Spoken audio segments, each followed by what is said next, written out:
네, 월요일 이 시간 경제합시다 코너입니다. 그런데 지금 청취자 문자 몇 개를 좀 말씀드리면 소일도님이 최경영 기자 어디 가셨나요?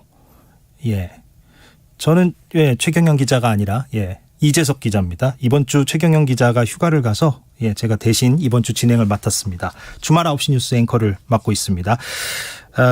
다음 주에 최경영 기자 돌아오니까 애청자분들은 일주일만 참으시면 되겠습니다. 예. 경제합시다. 최상욱 작가 오늘도 나왔습니다. 안녕하세요. 네, 안녕하세요. 최상욱입니다. 예. 자, 집값 하락 계속 연일 언론에서 보도가 되고 있잖아요. 그런데 이 하락이 일단 맞긴 맞는 거죠, 당연히. 예. 네. 예. 부동산원이나 KB 기준으로 전부 다 하락을 기표하고 있고 실제로 매매 가격도 하락 중이기 때문에 맞죠.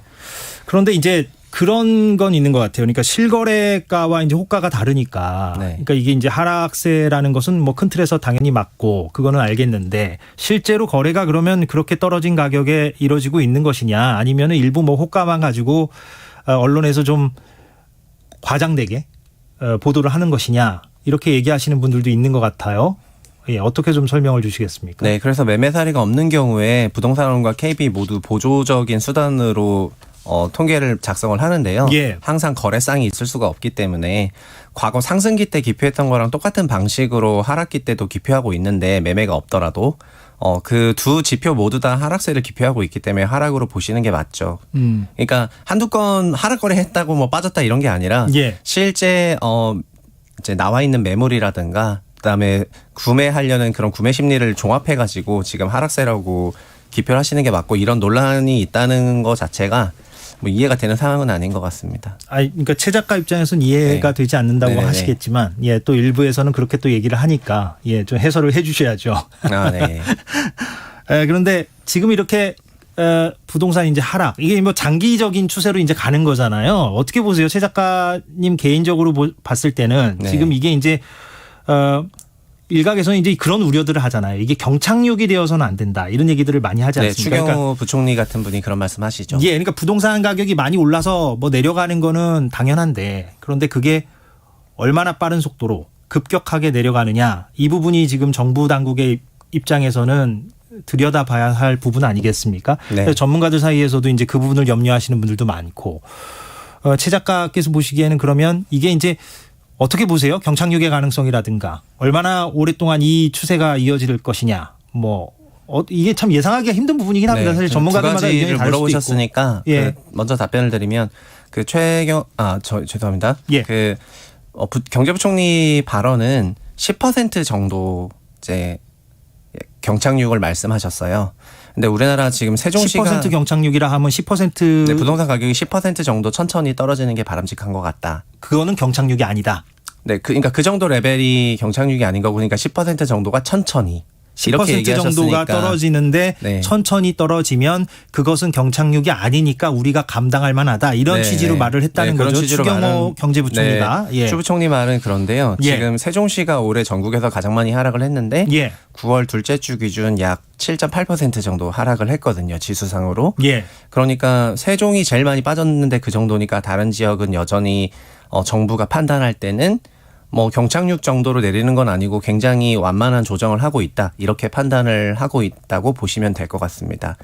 실제 매매 실거래가 몇 억씩 뚝뚝 떨어진 게 있지만 지수상으로는 여전히 두 자릿수 하락 지역이 현재 없기 때문에 그냥 어느 정도 지켜보고 있는 그런 국면인 것 같고요. 그리고 지금의 하락세가 도대체 왜 발생했냐는 부분에 대해서는 많은 분들이 다 금리라고 생각을 하실 거고 이 금리가 상승하게 되면 기본적으로 대출 한도가 큰 폭으로 감소하기 때문에 구매력이 상당한 위축이 발생을 하게 되고요.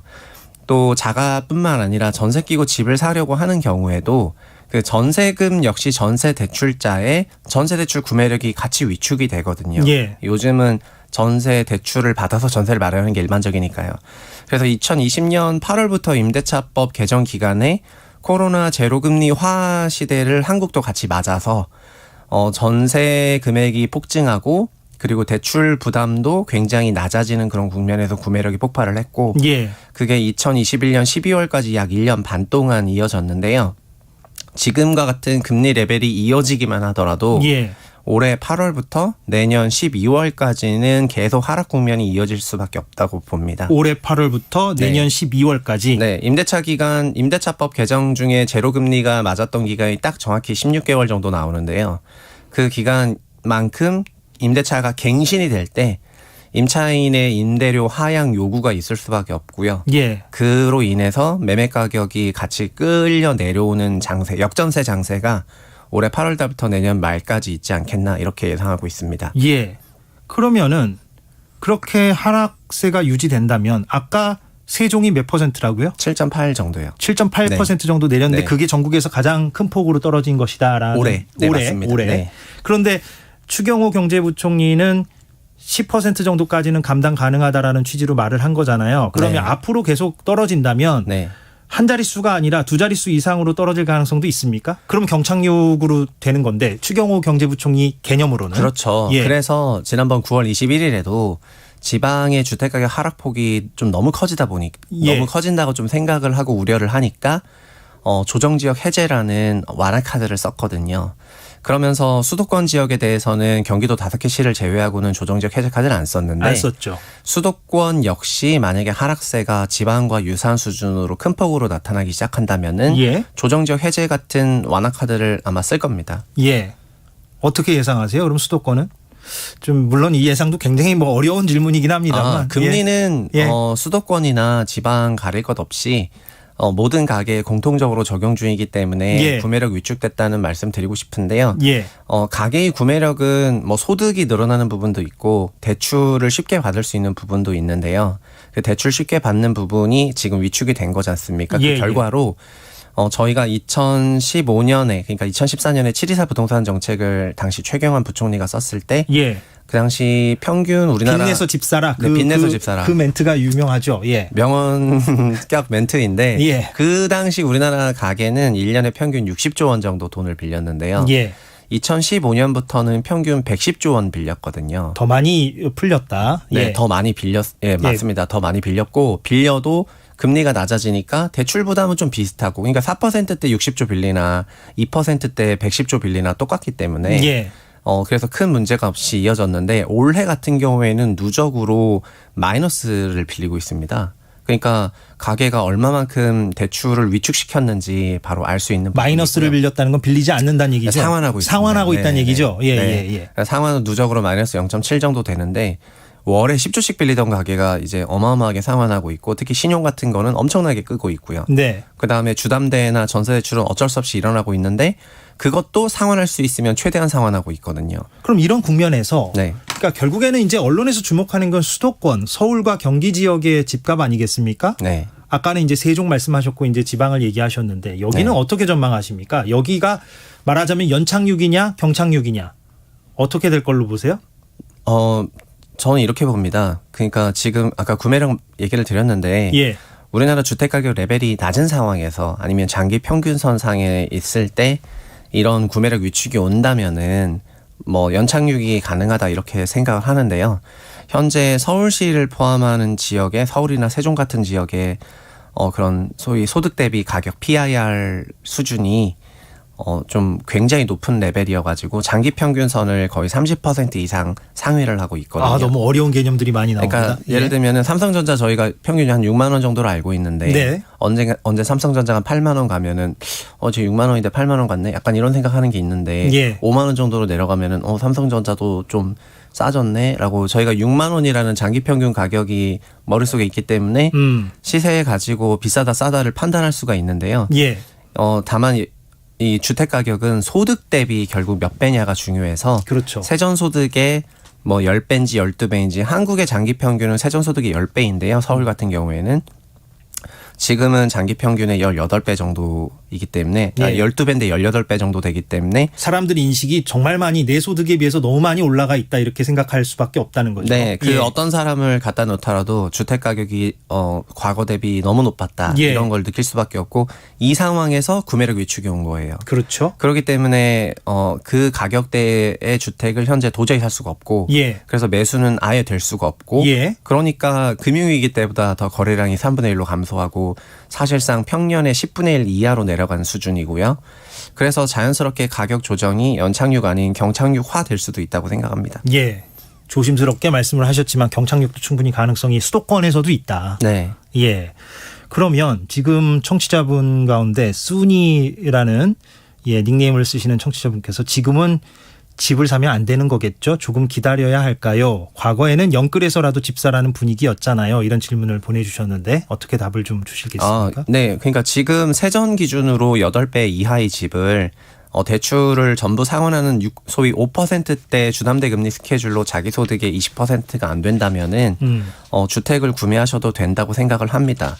근데 지금 웬만한 가구에서 모두 다 요 사이즈를 벗어나거든요. 예. 그래서 집을 샀을 때 너무 소득 중에 지출을 많이 해야 된다거나 아니면은 자기 소득 대비 너무 높은 집을 사서 하방으로 내려가는 그런 리스크를 껴안아야 되는 문제가 생기니까 지금은 이제 관망하시는 게 좋을 것 같고 제가 그냥 팁을 드린다면은 2020년 8월부터 2021년 12월까지 임대차 입법 개정 기간과 코로나 제로 금리가 맞닿았던 기간에 예. 주택 가격이 공급과 무관하게 어마어마한 상승을 했는데 공급과 무관하게 네. 예. 그게 지금 다시 제자리로 되돌아올 가능성이 있기 때문에 예. 내년 말까지는 관망하셔도 좋다고 봅니다. 그러면 방금 전에 공급과 무관하게라는 표현을 쓰셨는데 그럼 네. 앞으로도 공급과 무관하게 네. 사실 공공주택 같은 것들은 또 공급을 해줘야 되잖아요. 그것은 어떤 복지 차원에서라도 필요한 일이고 네. 공급과 무관하게 이 추세는 계속 가는 것이고 경착륙 가능성도 있다. 이렇게 봐야 되는 건가요? 아닙니다.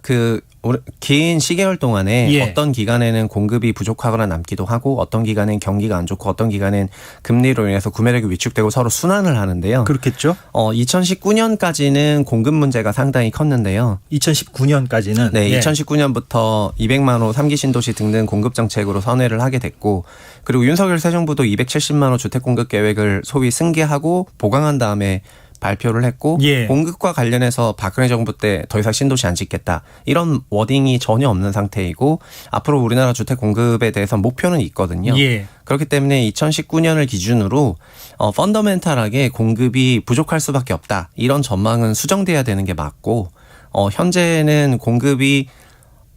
공급을 목표로 하고 있다고 보기 때문에 공급은 이제 큰 쟁점은 아니게 될 수밖에 없다는 말씀이죠. 예, 그러니까 큰 공급은 이제 큰 변수가. 네, 그럼 지금 당장은 그래서 가장 크게 변하는 게 금리 부분이니까 그렇죠.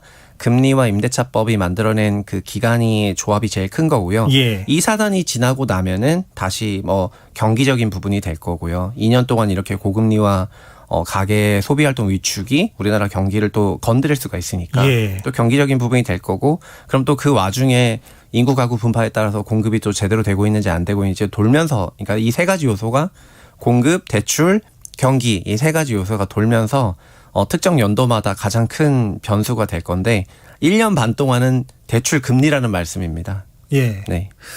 그 예전과 비교하는 경우가 많잖아요. 그러니까 이명박 정부 때 금융위기 그때 왔었고 리만 브라더스 사태도 있었고 또 하우스 푸어 얘기를 그때 한참 많이 했었잖아요. 우리가. 네. 지금과 그때를 막 비교하는 얘기들이 지금 많은데 네. 어떻게 보세요? 그러면 예를 들면 그때처럼 하우스 푸어가 막 양산될 가능성 이런 거는 어떻게 보십니까? 슈퍼 양산될 수 있죠. 예. 네, 예를 들면 작년 말에 주택을 대출 끼고 샀는데 대출에 대해서 소위 리파이낸싱을 하게 되는 그런 구간이라든가 고정 기간 지났는데 계속 이런 금리면은 대출 상환 부담이 너무 커져서 네. 하우스퍼 가능성 조금 있고요. 그리고 요즘에는 주택 아니라 비주택, 오피스텔이나 지식산업센터 같은 걸 투자로 분양권을 샀다가 요즘에 준공을 하게 되면서 잔금 대출이 2.5%가 아니라 5.5나 6%로 대출을 받아야 되는 부분 때문에 예. 하우스포로 전락하게 되는 그런 가구들도 존재합니다. 08년과 가장 큰 차이는 08년 때는 전세를 거의 원금으로 이제 임차 가구의 원금인 경우가 많았고 예. 지금 달라진 거는 현재 전세에는 180조 원이라는 전세 대출이 또 기절에 깔고 있으니까 전세 역시 레버리지가 돼버렸거든요. 예. 그래서 더 가격의 변동성이 커질 수밖에 없는 게 지금의 다른 점인 것 같습니다. 예. 오늘 참 많은 얘기를 나눴는데, 예. 걱정이 많이 됩니다. 하여튼 다음 주에도 좀 계속 이어서 얘기를 좀 해보도록 하겠습니다. 경제합시다. 최상욱 작가와 얘기 나눴습니다. 오늘 고맙습니다. 네, 감사합니다. 예.